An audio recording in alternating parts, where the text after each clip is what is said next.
Next step ये करने से पहले हम सबसे पहले अपने फीचर्स को और लेबल्स को सेपरेट करते हैं, क्योंकि जब हम मशीन लर्निंग का एल्गोरिथम ट्रेन करेंगे तो हमारे पास फीचर्स सेपरेट होने चाहिए और लेबल्स सेपरेट होने चाहिए। तो उसको करने से पहले मशीन लर्निंग के एल्गोरिथम पे जाने से पहले हम ये काम कर लेते हैं कि अपने फीचर्स को और लेबल को हम सेपरेट कर लें।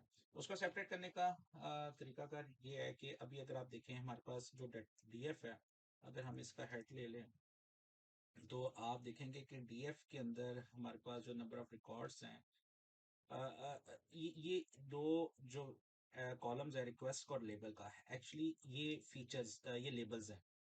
यानी कि हमारे डाटा के अंदर जो हम आउटपुट प्रेडिक्ट करना चाहते हैं कि कोई हमें ये इन्फॉर्मेशन दे फ्यूचर में, ये सारी की सारी, और हम इस इन्फॉर्मेशन से ये प्रेडिक्ट कर दें कि उसको कितनी रिक्वेस्ट उसके पास आई हैं, या हम ये प्रेडिक्ट कर दें कि वो प्रॉपर्टी पॉपुलर होगी या अनपॉपुलर होगी। पॉपुलर की हमारी डेफिनेशन ये है कि अगर वो जो है 7 से ज्यादा उसके ऊपर रिक्वेस्ट आई हैं तो वो उसको हम कहते हैं वो पॉपुलर है। अगर 7 या 7 से कम आई हैं तो हम उसे कहते हैं वो अनपॉपुलर है। तो ये दोनों जो है हमारे अभी इस वक्त लेबल्स हैं, या इनको हम कहते हैं कि ये हमारा आउटपुट के लिए जो हमें रिक्वेस्ट करनी है, ये दो वो चीजें। अ, उसके बाद ये सारे जो हैं फीचर्स हैं, तो हम ये चाहते हैं ये दोनों अलग अलग डाटा फ्रेम्स के अंदर आ जाएं। तो पहले तो हम ये देखते हैं डाटा फ्रेम को मर्ज कैसे करना है। अब हम इसको डिवाइड करने जा रहे हैं। तो सबसे पहले जो लेबल्स हैं, क्योंकि वो हमने प्रेडिक्ट करने होते हैं तो यूजुअली उसको हम वाई कहते हैं, और जो फीचर्स होते हैं क्योंकि वो इनपुट वेरिएबल्स होते हैं तो इसलिए उसको एक्स कहते हैं। तो हम एक्चुअली जो ट्रेडिशनल मैथमेटिकल लैंग्वेज है वो यूज करते हैं कि ये एफ ऑफ एक्स है, और इस पे ये वाई प्रेडिक्ट कर देगा। तो इसके अंदर एक्स का मतलब है कि इसके अंदर जो नंबर ऑफ फीचर्स हैं वो हम अपने एक फंक्शन को पास करेंगे। फंक्शन कौन सा होगा, वो मशीन लर्निंग का मॉडल होगा, वो हमें वाई का बता देगा। तो वाई को हम एक्चुअली सम जो है वो लेबल करते हैं, लेकिन ये कन्वेंशन है, इट्स अप टू यू, आप चाहे इसे जो मर्जी नाम दे दें। हमारा डेटा इस वक्त डीएफ में है, और हम चाहते हैं कि इस सारे डेटा फ्रेम में से सिर्फ ये दो फीचर अलग कर लें। तो ये आपको पता है, हमने प्रोजेक्शन पढ़ी थी, उसमें हम जो प्रोजेक्ट में जो कॉलम्स हम बताते हैं वो सिस्टम उसको हमें सेपरेट कर देता है। तो यहाँ पे मैं रिक्वेस्ट और लेबल जो है वो इस डेटा फ्रेम को एज ए लिस्ट पास करता हूँ। तो ये डेटा फ्रेम मुझे सिर्फ और सिर्फ वही कॉलम एक्स निकाल के वाई में कन्वर्ट कर देगा। तो ये एक्चुअली ये हमारे पास जो है वाई के अंदर सिर्फ वो आ जाएंगे ये दो कॉलम। अगर मैं वाई को हेड ले लूँ तो अब आप देखेंगे वाई के अंदर we will only have two columns, request and label. अच्छा, इसमें एक चीज काबिल जिक्र है, क्योंकि बात का ना हम जब इसके ऊपर प्रोसेसिंग करेंगे तो हमें ओरिजिनल हम चाहते हैं डाटा फ्रेम अपनी जगह रहे। अब अगर हम इसके ऊपर कुछ प्रोसेस करेंगे तो वो चेंज डीएफ में भी हो जाएगी। तो ये simple assignment actually reference assign करती है। मेमोरी के अंदर एक ही डाटा फ्रेम होता है, इस डाटा फ्रेम को ये दोनों अपॉइंट कर देते हैं। लेकिन आप चाहते हैं कि मेमोरी के अंदर दो सेपरेट डाटा फ्रेम बने, तो अगर आप वाई के अंदर कोई चेंज करें तो वो इस डाटा फ्रेम में चेंज ना हो, तो इस सूरत में फिर आपको डीप कॉपी करना पड़ता है। तो आप डीप कॉपी करने के लिए जैसे कहते हैं कॉपी कॉपी करो, और डीप का जो पैरामीटर है इसको हम ट्रू सेट कर देते हैं। तो ये एक्चुअली ये हम जो तरीकाकार कर रहे हैं ये सब डीप कॉपी है। ये एक्चुअली सेपरेट एक पूरी की पूरी मेमोरी के अंदर कॉपी बनाता है। तो आप आई हाईली रिकमेंड जब आप इस तरह फीचर और लेबल अलग करें तो उस वक्त डीप कॉपी को यूज करें। फाइनली आउटपुट में आपको कोई फर्क नजर नहीं आएगा, लेकिन पीछे मेमोरी के अंदर जो है ये एक सेपरेट कॉपी बन जाती है। इसी तरह अब हम एक्स वाले कॉलम्स को सेपरेट कर लेते हैं। अब एक्स वाले कॉलम्स का ये मसला है कि अब हम वो कॉलम्स के सारे नाम लिखें, तो ऑफ कोर्स हमें सारे के सारे नाम लिखेंगे तो फिर ही हम इस डीएफ के अंदर वो पास कर सकते हैं। तो एक दूसरा तरीकाकार ये है कि हम पहले ना वो कॉलम्स सेपरेट कर लें, जिन कॉलम्स को इन दो के अलावा बाकी सारे कॉलम। अब जो टोटल कॉलम्स हैं वो हम ले सकते हैं डीएफ डॉट कॉलम्स की कमांड से। जब हम ये कमांड करते हैं तो सारे कॉलम्स आ जाएंगे, जिसमें रिक्वेस्ट और लेबल भी आ जाएगा। लेकिन अब हम चाहते हैं कि इसमें से रिक्वेस्ट और लेबल निकल जाए, इसके अलावा बाकी सारे आ जाएं। तो उसके लिए हमारे पास पाइथन के अंदर एक फंक्शन है जिसको हम डिफरेंस का कहते हैं। डिफरेंस के फंक्शन में हम जो इसके अंदर पास कर देंगे डाटा या लेबल या फीचर के नाम, इनके अलावा वो तमाम लिस्ट में से वो चीजें हमें रिटर्न कर निकाल के दे देगा। यानी कि अगर हम सिंपल वेल कैसे करते हैं इसको, डीएफ कॉलम्स को हम प्रिंट करते हैं, और ये देखिए कि डीएफ कॉलम्स को जब हम प्रिंट करेंगे तो इसके अंदर रिक्वेस्ट और लेबल भी हैं। अब मैं चाहता हूँ इन दो के अलावा बाकी सारे फीचर आ जाएं। तो उसका एक तरीका ये है कि मैं सारा यहाँ से, एक तो तरीका ये है कि मैं सबको कॉपी कर लूँ और कॉपी करके वो कॉलम्स के अंदर रख लूँ। दूसरा ये तरीका है कि कॉपी करने की बजाय सिंपल बेहतर वे है, डायनामिक वे है कि आप यहाँ पे डिफरेंस का फंक्शन एग्जीक्यूट करें और डिफरेंस में आप बताएं कि इन दो के अलावा, यानी कि अ, इस तरह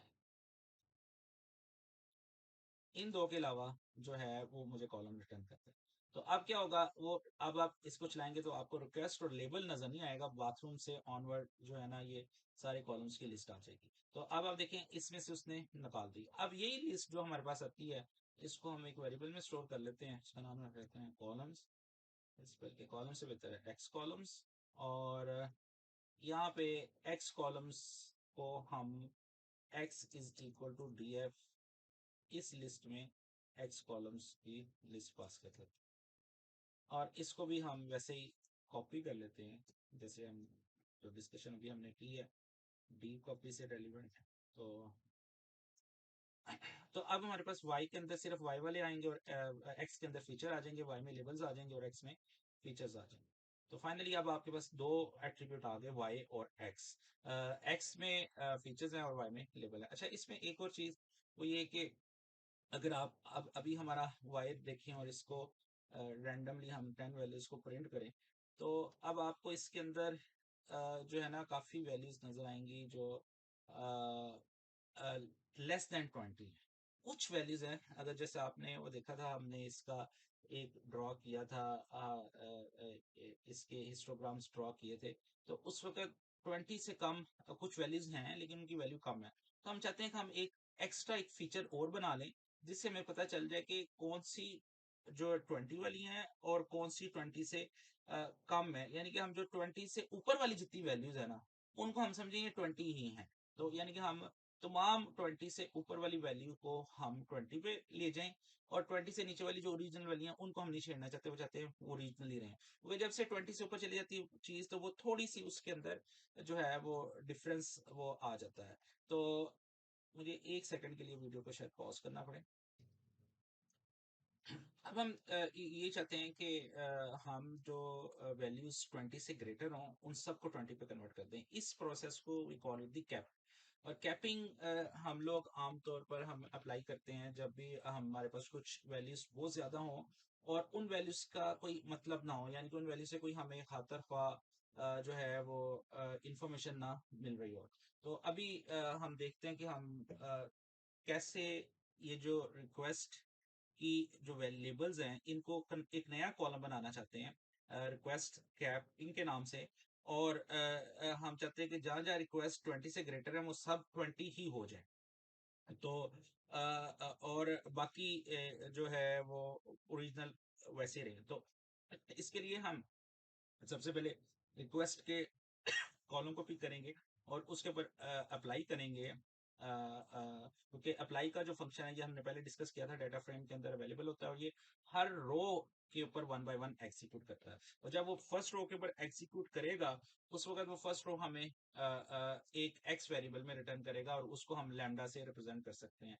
जिस तरह ये लैम्डा एक्स है तो ये एक्चुअली हमें पहली रो रिटर्न कर रहा है और पहली रो में ये हर एक्स, क्योंकि ये रिक्वेस्ट के ऊपर चला है तो हर एक्स हमें एक रिक्वेस्ट की वैल्यू शो करेगा। पहले ये 8 करेगा, फिर 2 करेगा, फिर 2 करेगा, फिर 5 करेगा, सो ऑन इस तरह। तो हम चाहते हैं अगर वो एक्स की वैल्यू जो है एक्स ही रहे, उस केस में अगर x less than equal to 20 है, अगर वो 20 या 20 से कम है तो वो चाहते हैं हम वही वैल्यू रहे।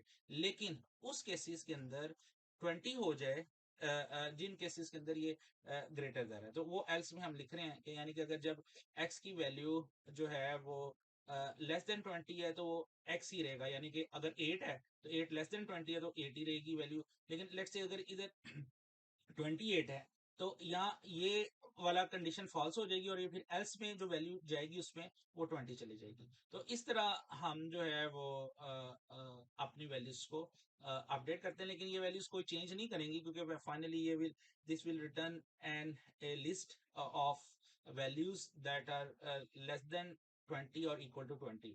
तो ये एक लिस्ट ऑफ वैल्यू रिटर्न करेगी, उन्हीं वैल्यूज को हम अपने वाई में पुट कर देते हैं और उसका नाम हम रख देते हैं रिक्वेस्ट कैपिंग। क्योंकि ये बस इसलिए हम कर रहे हैं कि हम अपने जो आप जब आप मॉडल ट्रेनिंग करें तो हम आपको बताएं सकें कि रिक्वेस्ट और रिक्वेस्ट कैपिंग से क्या मॉडल ट्रेनिंग में फर्क पड़ा। हम इसके ऊपर भी ट्रेन करेंगे, हम इसके ऊपर भी ट्रेन करेंगे। अब हम इसे एग्जीक्यूट करते हैं और अ, अब इसने जितनी भी वैल्यूज 20 वाली होंगी उसको कन्वर्ट कर दिया होगा। तो अब होपफुली अगर हम सैंपल लें में भी थोड़ा ज़्यादा लें तो ये चीज़ हमें नज़र आ जाए। तो ये वैल्यूज कम है तो ये चांस इसलिए काफी कम है कि हमें वो नजर आए, लेकिन बहरहाल अभी तो ये सारी जो वैल्यूज हमें नजर आ रही है वो लेस देन 10 है। तो मे बी हम कुछ इस तरह की अप्रोच यूज कर सकते हैं कि जहाँ पे रिक्वेस्ट और ग्रेटर देन 20, तो वो वाली सारी हमें ये देख लेते हैं। अगर हम तो अगर ये देखेंगे तो आई होप के ये हमें दिखा देगा, ये सॉरी वाई और ये।